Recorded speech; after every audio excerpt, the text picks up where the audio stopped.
So, what is a word list? A word list is a collection of words that are related to a particular topic. Words on a list can be sorted in alphabetical order, by theme, or by usage. A word list can be a resource for writers choosing words for their poems before getting into the weed of poetic forms and literary devices. When writing a poem, it can be helpful to have a list of words related to the topic at hand. This can be a sorting tool to help you choose the right words for your poem. Having a word list can also help you when you get stuck while writing poems and need inspiration. There are many ways to create a word list, but the most essential part is finding words that resonate with you and will help you make the poem you want to write with concrete words. One of the most essential parts of writing poetry is finding the right words to express your ideas, but sometimes it can take effort to develop the perfect word, especially if you are stuck in a creative rut. If you are struggling with words for your poem, try brainstorming with these techniques. First, try looking up synonyms for the words you already have. This can help extend your vocabulary and give you some new ideas to work with. You can also use a thesaurus or other word-finding tool to help you come up with new words. Another great way to brainstorm words for your poem is to think about what images or objects the words make you feel. For example, if you are thinking of the word love, what comes to mind? It could be a heart, flowers, or a sunset. When writing a poem, your chosen words can make all the difference. You want to select words that are evocative and convey the meaning and emotions you are trying to communicate. But with so many options available, how do you narrow down the best words for your poem? Here are a few poetry writing tips to help you select the most impactful words for your poem. Use concrete language. Abstract words can be difficult for readers to visualize and connect with. By using concrete language, you can create a more vivid and relatable experience for your reader. Consider alliteration and assonance. These poetic devices can add musicality and depth to your poem.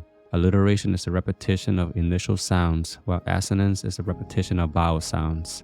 Be aware of connotations. Words can have different meanings depending on the context. Using universally understood terms and avoiding those with multiple meanings is essential. Use figurative language. Figurative language allows you to be more creative with your language and make your poem stand out from other poems. When you write a poem, create a list of terms and organize them according to their senses, sensations, feelings, emotions, or meanings. Start by extracting words or phrases from your free write. If you have any good ones, stop there. If not, look up similar words or phrases that best describe the poetry. A thesaurus can help if many words are weak, like looked or walked. Instead, try gaze or sauntered. Also, concrete nouns, for instance, the flag over too many abstract nouns, for instance, freedom. Easier to visualize a flag and symbolize it with freedom. When appropriate, it's acceptable to utilize abstract nouns.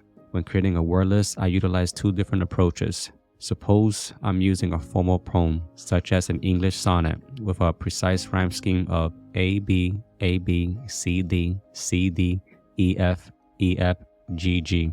In that case, I'll arrange each rhyme letter with several rhyming words to decide which ones best fit the poem I'm going to write. For example, letter A rhymes crashing, bashing, clashing. Letter B rhymes stray, day, fray. Letter C rhymes adore, bore, core. Letter D rhymes love, dove, shove. Letter E rhymes me, be, glee. Letter F rhymes temperate, date, late. Letter G rhymes blown, bone, clone. If I'm using a free verse or experimental verse without a rhyme scheme, then my focus is finding the best words that fits the poem's theme, setting, and context rather than using rhyming words. The poem from Dear Valentine in the book The Cool and Warmth of Hearts. Another poem that deviated from the original was a rap song for a high school sweetheart. However, I changed it and found inspiration from Saint Valentine, a historical figure who was in prison for officiating weddings for Roman soldiers, even though it was against the law. While in prison, it was claimed that he assisted the daughter of his jailer, Asterius. Before his execution, he wrote from Your Valentine and contributed to the tradition we all recognize, Valentine's Day. Instead, I took a different approach in my poem, but continued the allusion to From Your Valentine and chose the villanelle form, which has a rhyming scheme of A-B-A, A-B-A-A, and came up with this word list. Letter A rhymes vine, valentine, pine. Letter B rhymes rhyme, chime, climb. In order to depict the story of two lovers having a tryst between two opposing nobilities who were barred from speaking to one another, I ultimately needed the term Valentine in most of the lines and chose words closely related to it. As he marches off to fight in a war, she gives him a lavender flower, token of her love. During earlier wars, soldiers frequently wore flowers on their lapels to represent the frailty and fragility of life and to appreciate the beauty of this fleeting truth about reality. If you are someone who loves to read my entire poetry writing process with examples, then you can check out my free download where I provide the following. I provide the entire poetry writing process with an example poem published in my book, The Cool and Warmth of Hearts, from start to finish. I provide this in several formats for free, such as a PDF and JPEG with an infographic. Lastly, the Google Doc template I use for every poem can be downloaded in other formats as well. So you can find a link in the description below, and I hope you enjoy it. The gist. When writing poetry, many find creating a word list incredibly beneficial. This is because it allows you to have a ready-made selection of words when you write your poetry. Not only does this make the process quicker and easier, but it also helps to ensure that your poems are more accurate and error-free. Another massive benefit of having a word list for poetry writing is that it can help to improve your creativity. A set list of words to work with forces you to think outside the box and develop new and exciting ways to use them. This can lead to some truly unique and beautiful poems. Finally, a word list can help you better understand poetry's mechanics. A word list is a collection of words that are related to a particular theme. A word list can be a resource for writers choosing words for their poems. When writing a poem, it can be helpful to have a list of words related to the topic at hand.